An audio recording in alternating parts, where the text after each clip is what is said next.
the 12th of September. This is the Princeton Pong September Open, and boy, oh boy, do we have a match for you tonight. We have Mishel Levinski going up against Jeremy Hazin from the Canadian national team. Played on the Olympic team as well. Both of these players have had a decently challenging semifinal going into this final event of the Open. So it was by no means a breeze. Ojo had put up a great fight against Jeremy, and we had Adi Serene testing Mishel Levinski's skill. Now, I will take this time to mention that next Saturday, the 18th, we will be having an open house from 11 a.m. to 2 p.m. where we'll be having free open play, and we'll also be having a little session called Challenge the Olympian. Former U.S. Olympian David Wang, and that will be 12 a.m. to 1 p.m. in the afternoon. Sorry, 12 p.m. to 1 p.m. in the afternoon. We'll be having membership specials, raffle prizes, and complimentary snacks and drinks. So please do join us for a fun time next Saturday, the 18th. On the sides of the court, we have umpire Chris Lehman, as well as assistant umpire Claudia.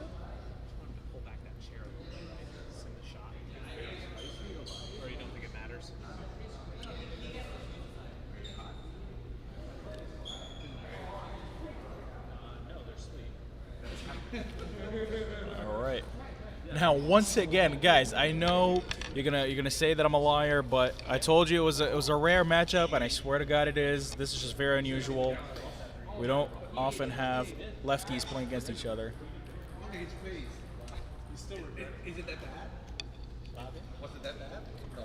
All right, here we go. Yeah. Mishel, of course, famously known for his reverse pendulum serve. Heavy on underspin back-to-back. Earns himself a quick 2 points in succession.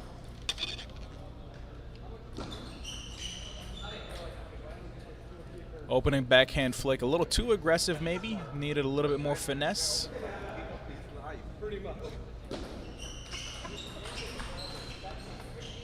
Oh man, the block comes off so wide off of Jeremy's paddle. Gonna need to sprint over to that ball the next time. Opening backhand loop. Fantastic quality. Sets himself up so well with that reverse pendulum serve. That being said, you know, sometimes he puts so much quality on that reverse pendulum serve that it comes back with a lot of quality, and not always able to handle that.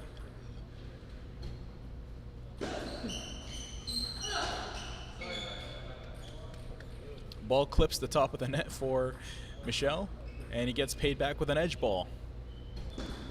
It is part of the game, so can't get too upset.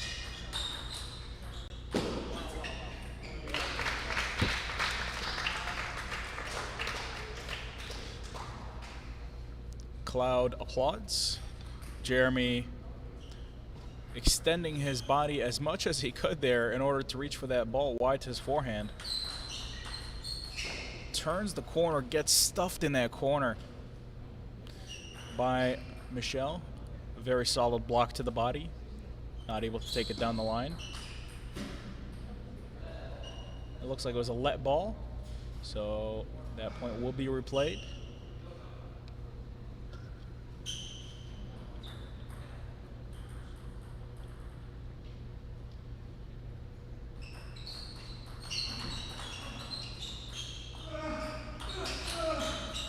Oh, great shot by Mishel there. Got a big crowd in the background. You guys can't see him, but they're all staring with watchful eyes. Opening flick goes long. And honestly, Mishel is not doing too bad during the rallies. So may go for a safer return. And I don't think it would be too big of an issue as Jeremy Hazin hasn't really been stepping in for any opening backhand flicks. A little impatient. Bricks the ball into the middle of the net.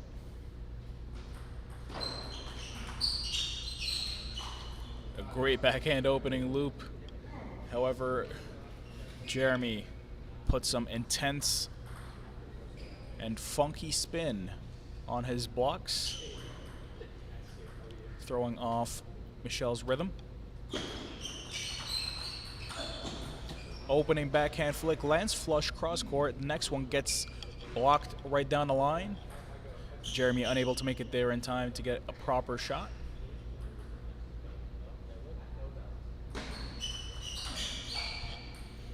And almost telling me to be quiet. Mishel persisting with those opening backhand flicks with a higher degree of success.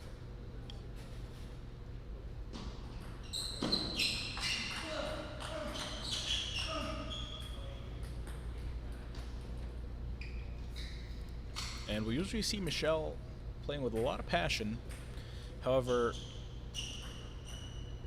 this time, this is all there is to it. A lot of passion, as we see right now, keeping his emotions in check.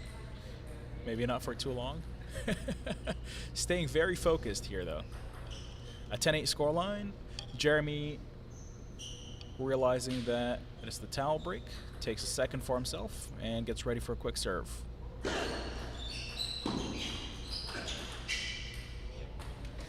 Putting a lot of effort into that point.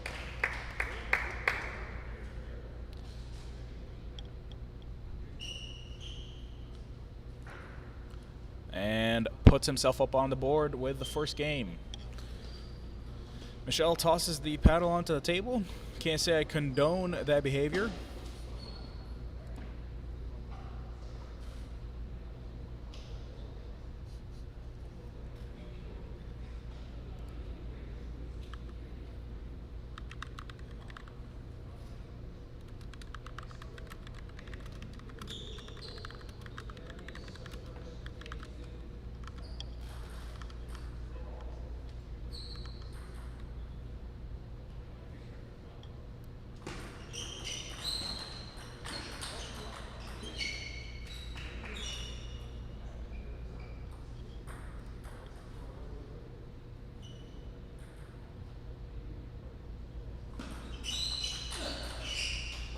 Oh man, such a pretty forehand flick. Almost feels like a waste.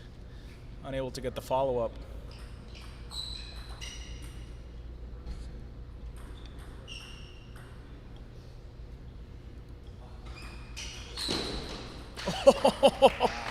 Serve sat up way too high, and Jeremy doesn't even care to look at the ball.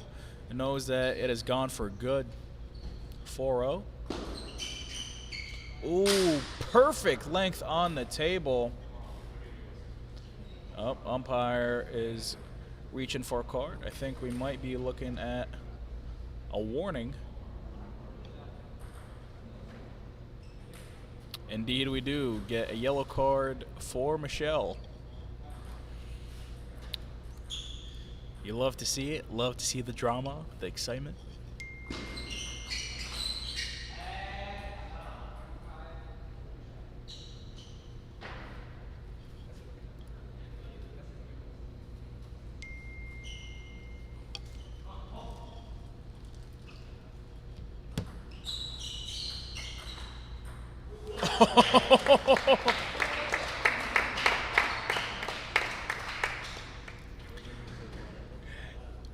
Almost Inspector Gadget there.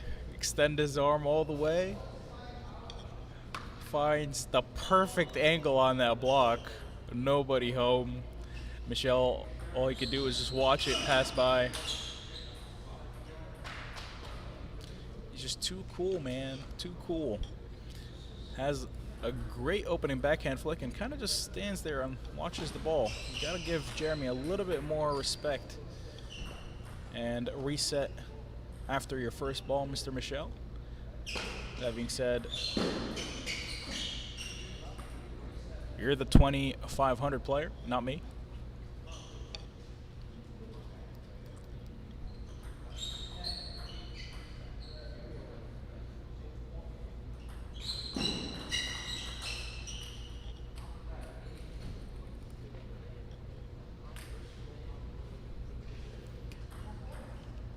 Looking to be in disarray. Mishel is going to need to recompose himself.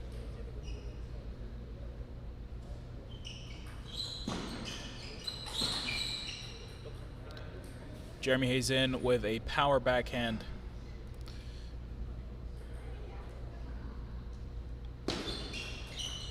Ooh, okay.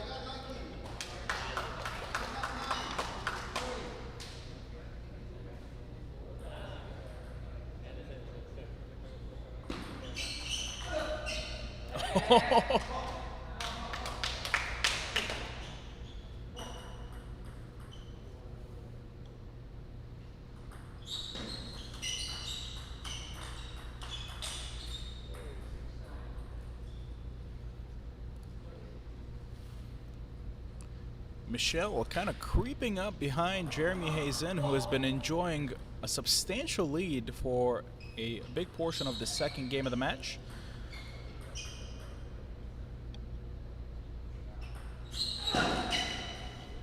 A lot of effort put into that opening loop.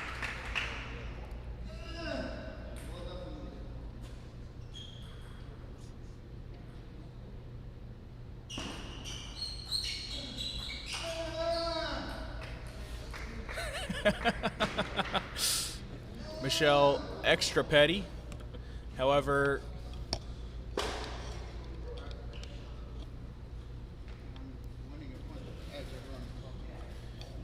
you can be as petty as you'd like. That being said, you are 2 games down. Pong is mental.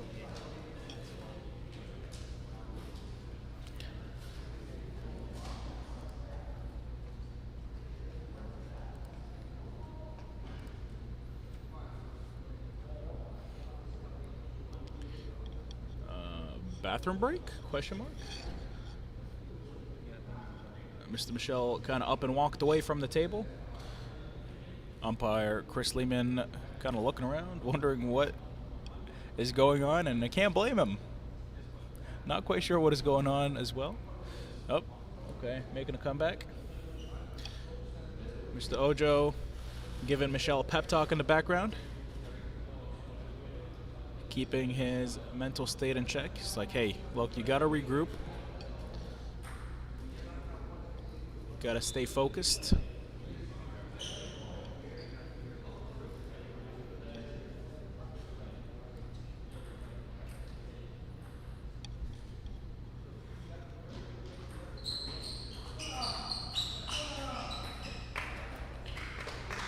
Great shots from Mishel there. Opening loop followed by an inside out fanning forehand. Kind of sideswiping it a little bit. The short push staying very, very tight. Ball slips away from Jeremy and Mishel, wasting no time in putting it away deep into that backhand corner. Oh, lucky shot by Mishel there. Raises his hand in apology. Jeremy's so good at moving everybody around. You could see clearly Mishel is not able to commit to any ball. Not fully, at least. Those backhands are coming in like lasers, man. With pinpoint accuracy, like a Gatling gun. Bop, bop, bop, bop, bop. Man's like a metronome.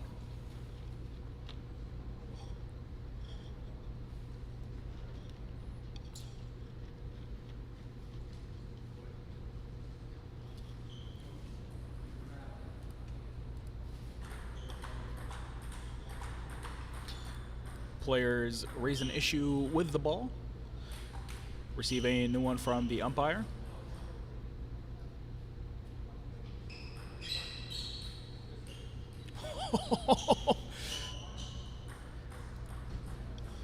You see that often from players on the receiving end of Mishel Levinski's reverse pendulum serve. Not really sure what happened there. Mishel kind of gave up on that point. Maybe realizing that he's out of the point. Not really too sure.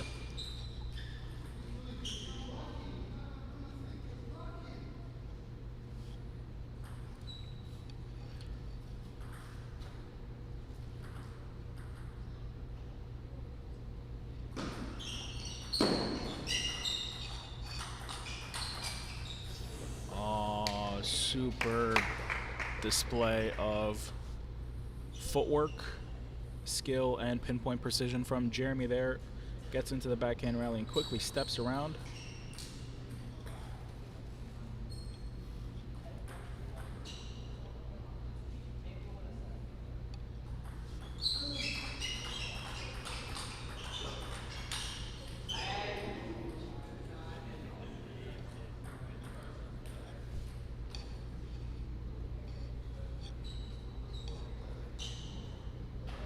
A 5-all scoreline.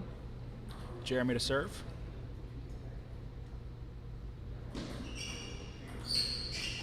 Short onto the table. Gets the long push, the return that he wanted. However, not able to follow through with the opening backhand flick. Opening backhand loop.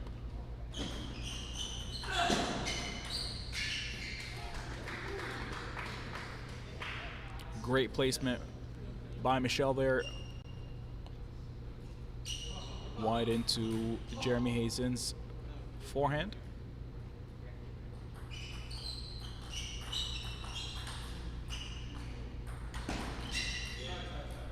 Ball clips the top of the net.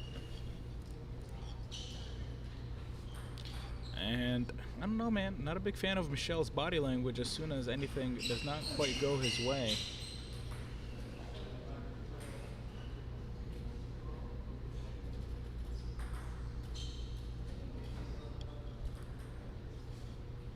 You got to keep your body language positive, the play style positive.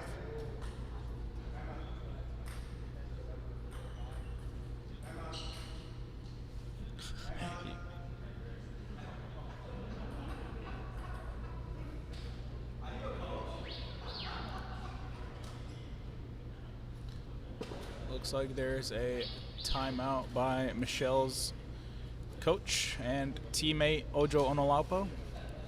Each player gets 60 seconds of timeout and cuts the timeout short.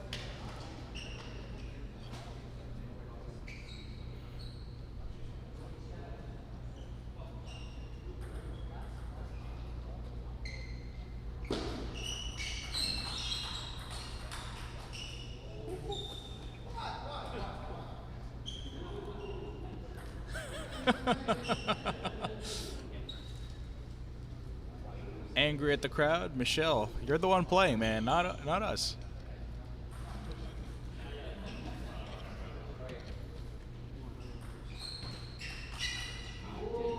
Ball clips the top of the net, and Mishel puts it away in the backhand corner with no hesitation.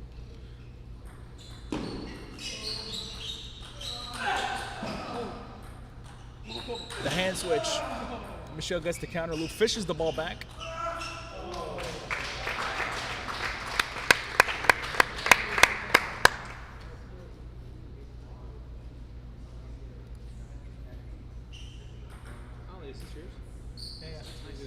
Oh man, unfortunate. It was off screen. All right, 10-8, 2 game and match points for Jeremy. The ball goes long, and ladies and gentlemen, there it is. A handshake, good sportsmanship from both players there. However, Jeremy takes the cake, the match, the open final, Princeton's appreciation and applause, and a cool $750 first place prize. Congratulations, Mr. Jeremy. We'll get you on over for an interview. Not before both of these players take a commemorative picture.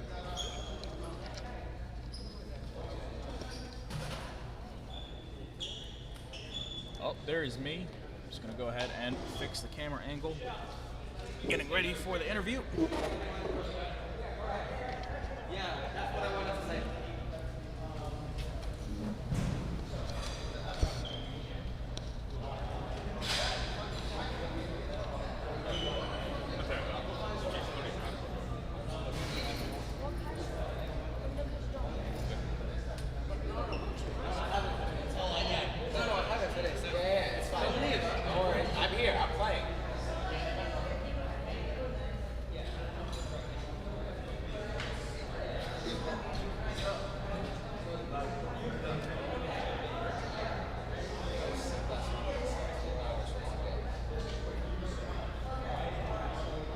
Just take myself off the screen real quick until we figure out exactly what's going on.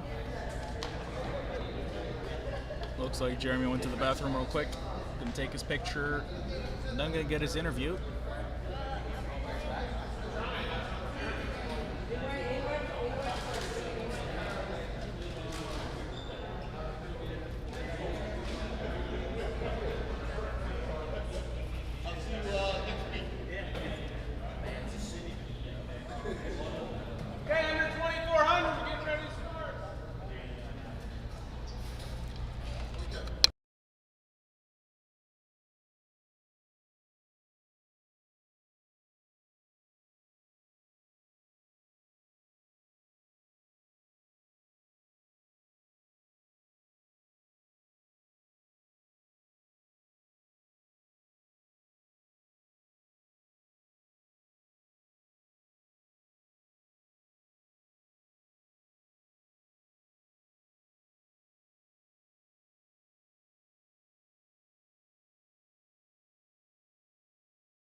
Okay, guys, a little bit of a surprise. Apparently, there's a 2400 event.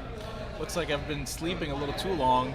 And you can hear Ben announcing it in the background. I'm like, why are all these players showing up? The day's over.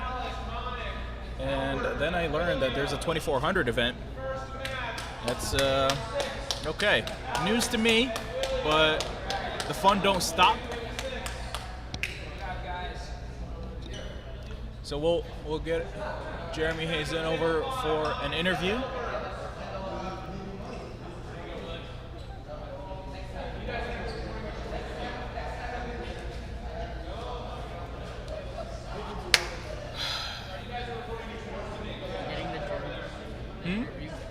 Okay. Yeah.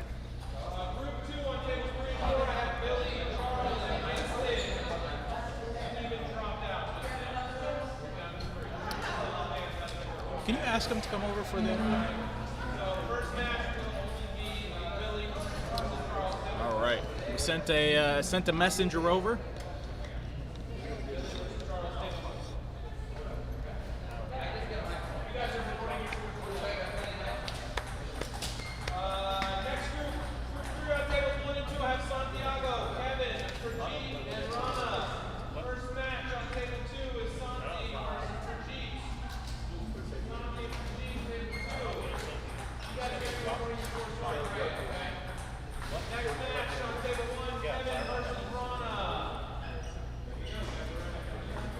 And if you guys have any questions for Jeremy Hazin, post them in the chat.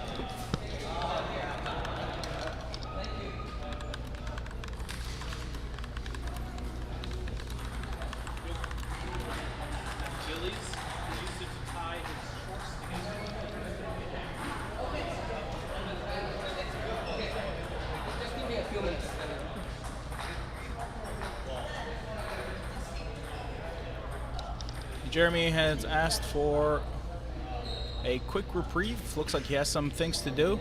So I'm just going to put myself here short in the background and leave this footage running until he is ready to talk. That is fine by me.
John Wooten asks, will he be keeping score of this match that is live right now? No, I will be not.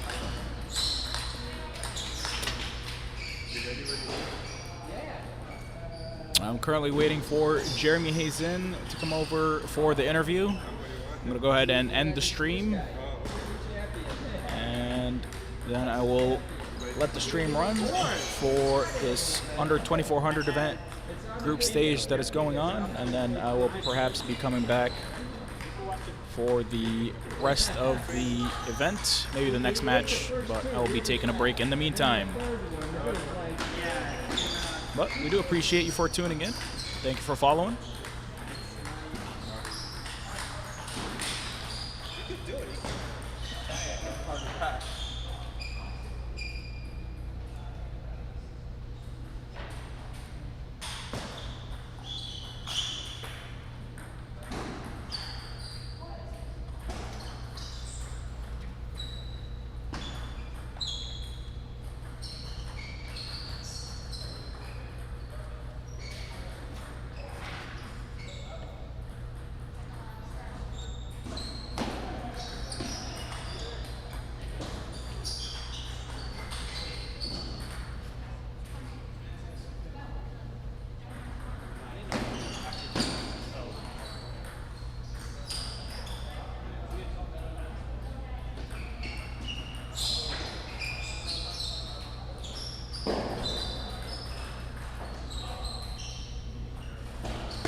man is definitely taking his sweet time. Say that much.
I just had the club GM go grab Jeremy, so hopefully he'll come this time.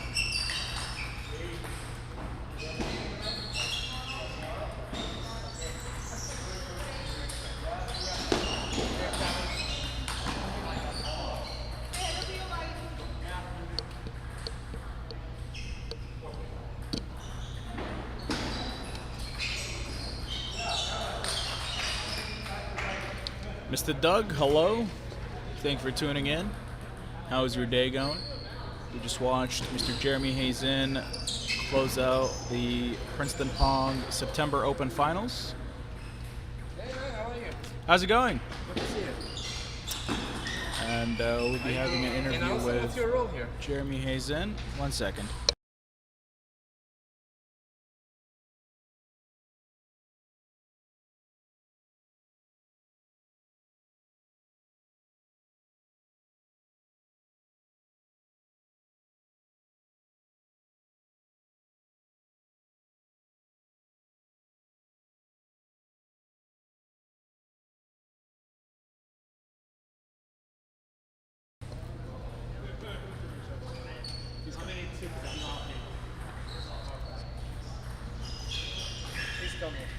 Cool, cool, cool.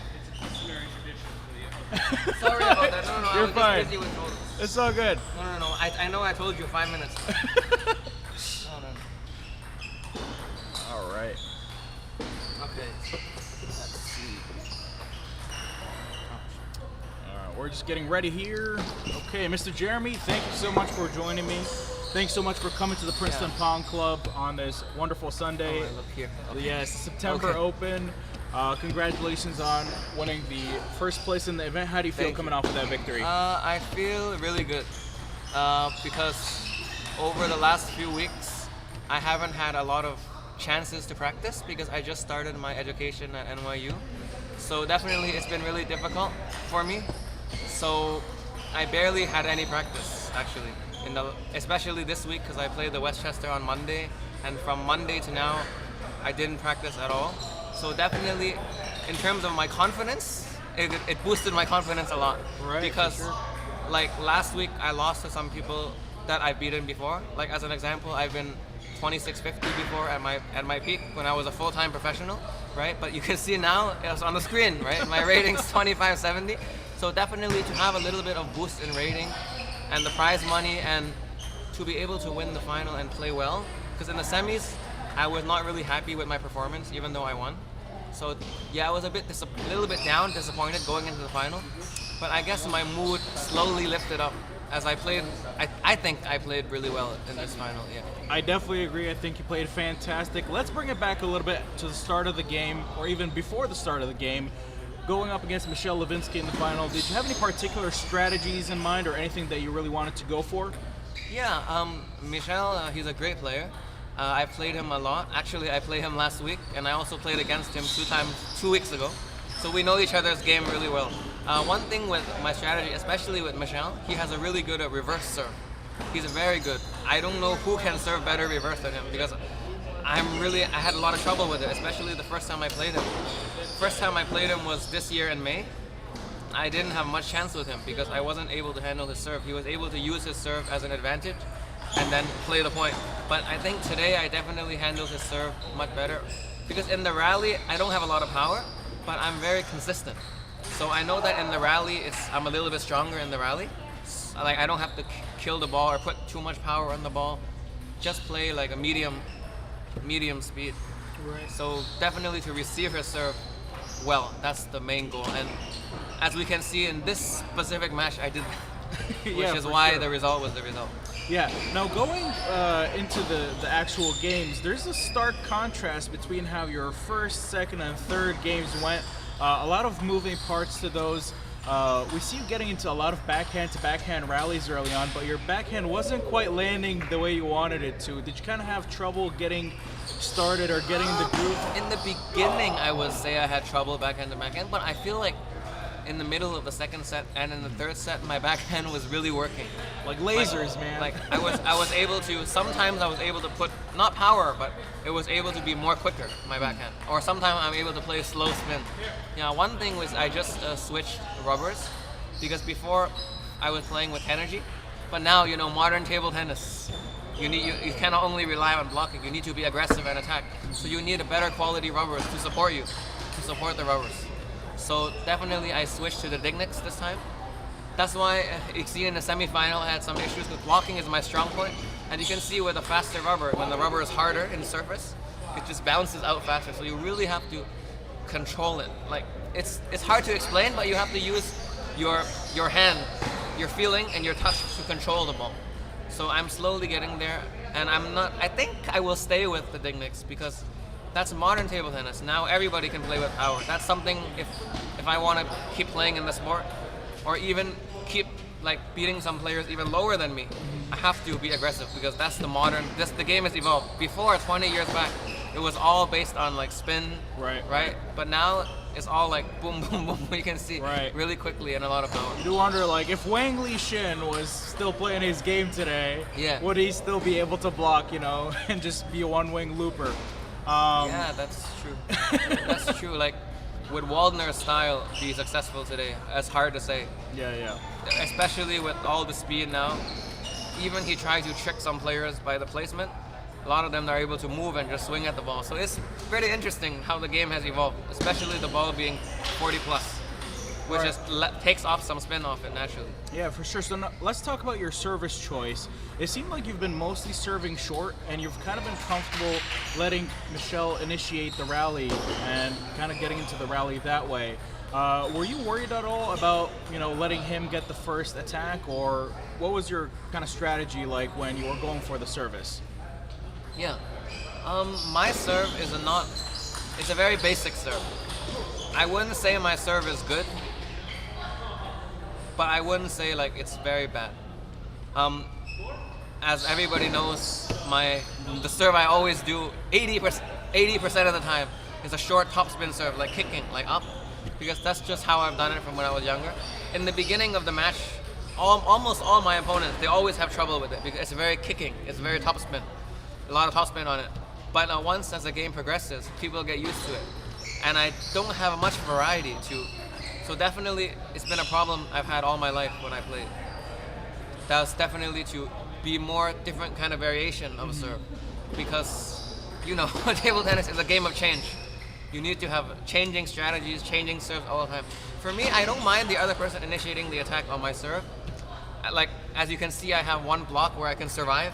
Like, if I serve a little bit high or a little bit lower quality, when the opponent starts to flip, I'm able to survive the block. And then after I survive, I'm able to play in the rally.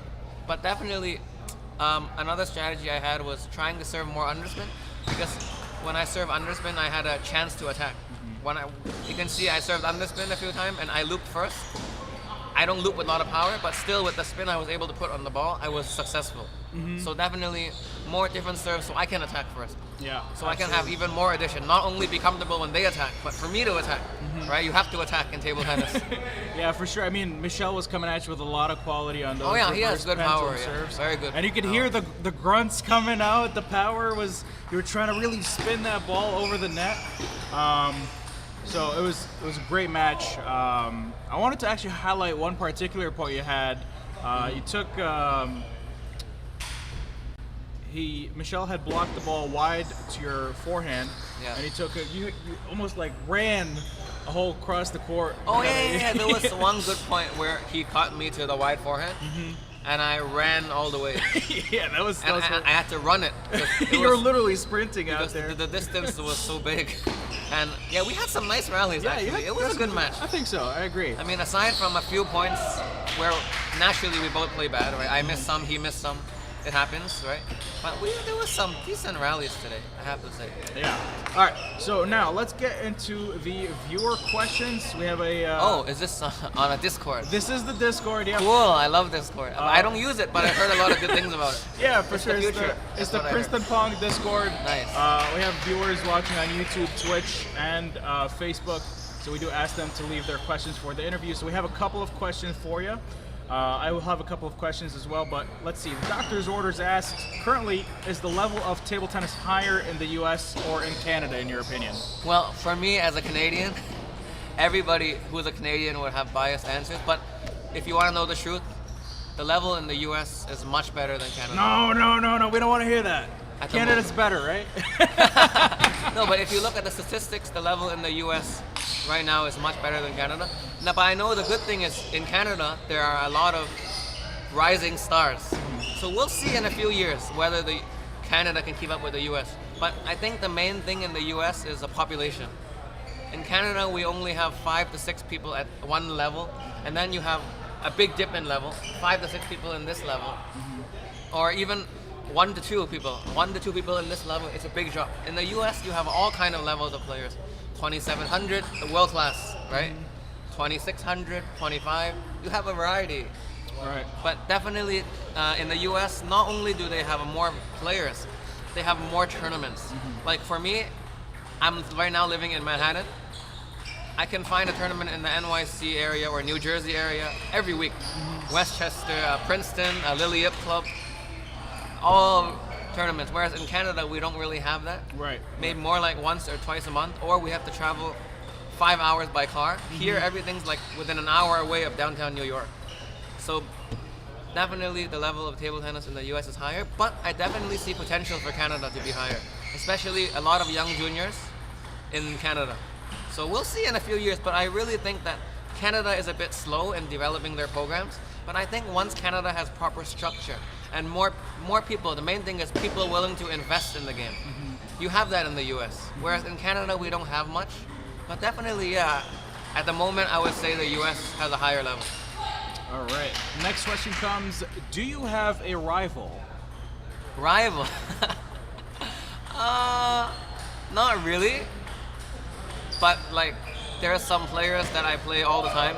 Some in Canada national tournaments and US national tournaments. Like not national, but when I play US tournaments, like I had many good matches with like the Alleghetti brothers, like Sharon, Gal, Adar.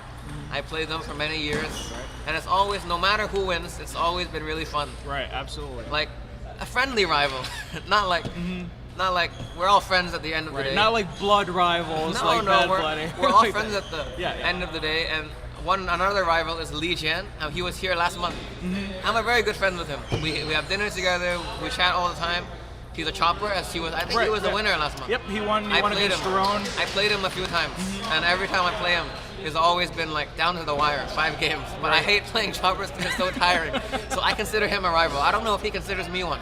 But right. definitely, and just a lot of the Canadian players, because nationals, for example, national championship is very important. So like I said, we're all friends at the end of the day, but national tournaments are really important. because they determine who represents Canada to play internationally. Like especially like when I played in Tokyo 2 months ago, or about a month and a half ago, I had to I had to qualify through a process against my other fellow Canadian teammates. So definitely all friendly rivals, Right, for sure. Nothing personal. It's sport. It's a game. And for now, I'd say like I said earlier, I play Mishel a lot. We're friends, but we played 3 weeks in a row, and I'm pretty sure we have many more matches. Right, and hopefully many more to I come. think my newest rival right now is Mishel. Okay. So, speaking of the Olympics, let's talk about Olympics preparation and your performance there. I believe your match was the 24th of June? July, sorry. You're playing against Bohan Tokic? Yeah, one very good player from Slovenia. Right, absolutely. I mean, we've seen him come down to Lily Ips. Not Lily Ips, Westchester Club. I know him. I know him back from a few years ago when I was a kid. I trained with him before when I was like 14. He came to Canada before also. So I know him very well. How was your Olympic preparation going into Tokyo, and how do you feel your performance went while you were in Tokyo?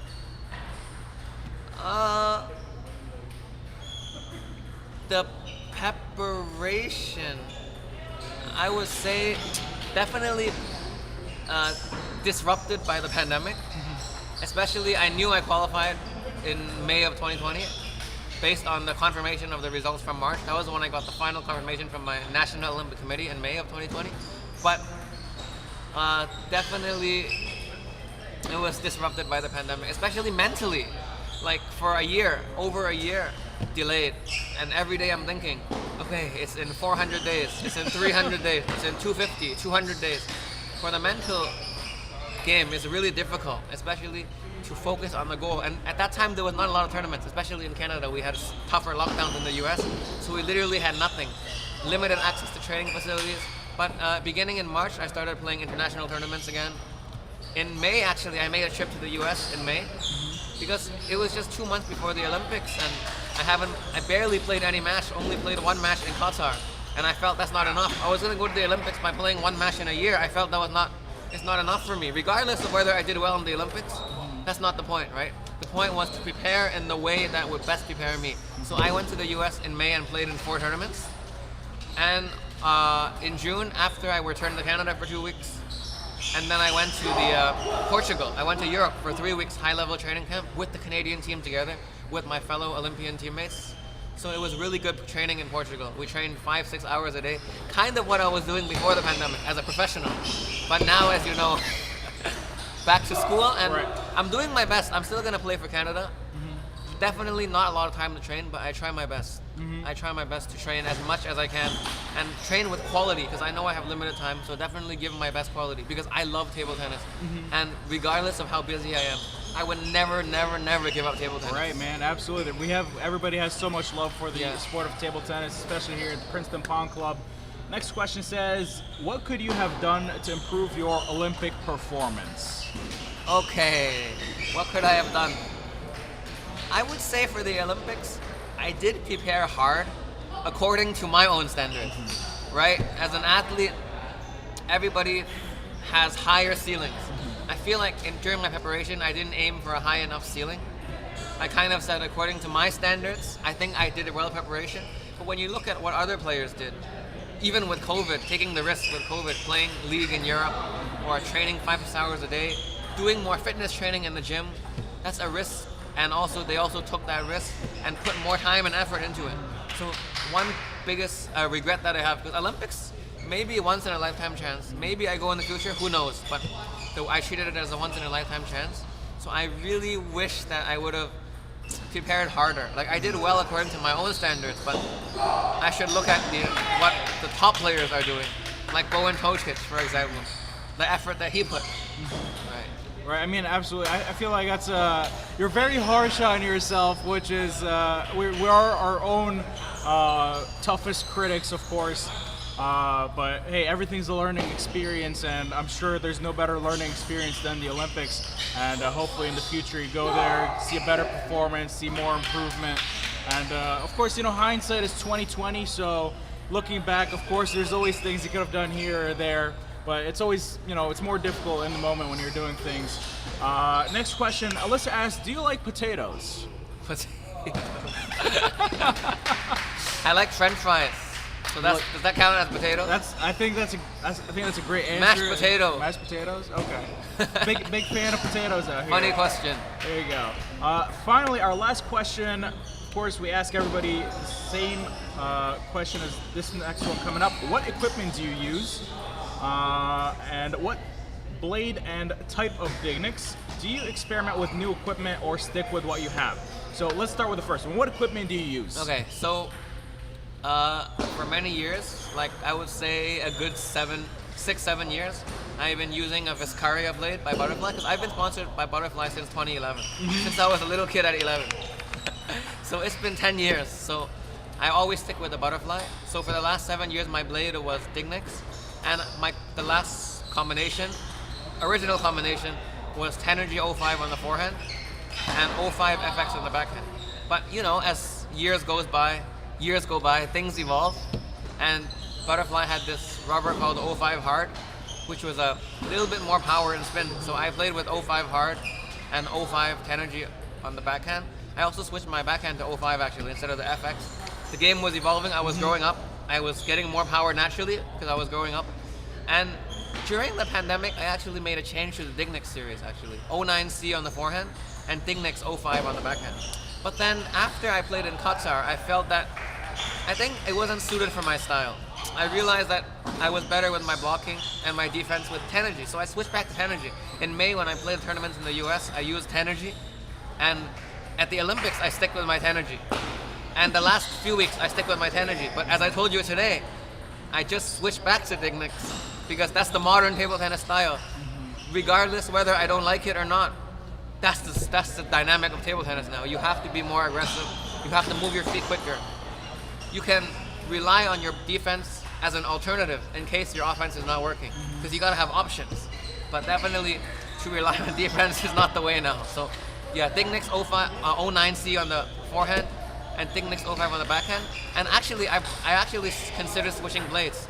I actually brought a new blade to this tournament. I brought also a Lin Yunju blade by Butterfly.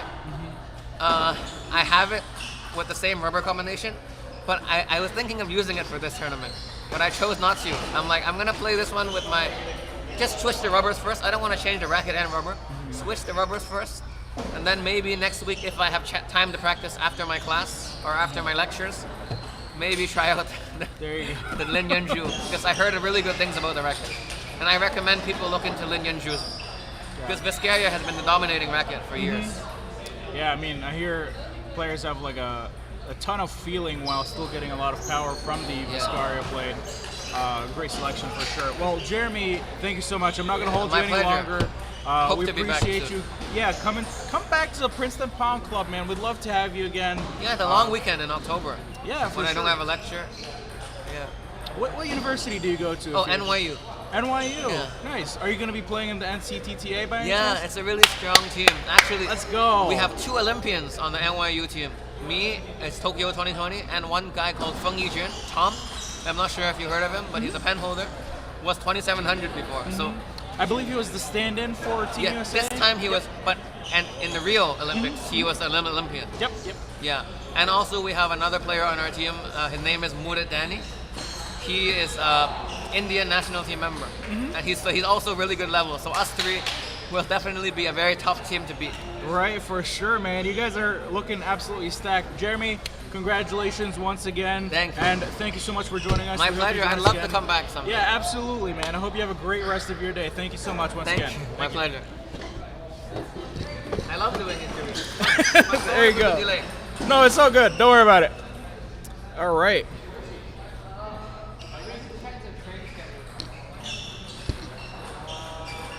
Okay. Whew. Guys, thank you so much for posting your questions. We appreciate everything that you have asked. We appreciate you watching. We appreciate you spectating. Congratulations, Mr. Jeremy Hazin. A fantastic display of skill in the Princeton Pong September Open. We are all but done. We have the 2400 event ongoing right now. That being said, I think we will continue commentating. We will continue displaying the quarters, group stage, and finals if we get a chance. A quick message, a heads up. Next Saturday, the 18th, we will be having an open house in the Princeton Pong Club. That'll be ongoing from 11 a.m. to 2 p.m. Free open play. We have a Challenge the Olympian session. You can play against David Zhuang, former U.S. Olympian. That'll be from 12 p.m. to 1 p.m. We have membership specials. We have raffle prizes, complimentary snacks and drinks. If you do choose to join us, it'll be a ton of fun. We would love to have you guys. And I'm going to go ahead and end this particular broadcast, and we will restart once we get set up for the under 2400 event. Thank you guys for watching. We'll be back in a short bit. Thank you.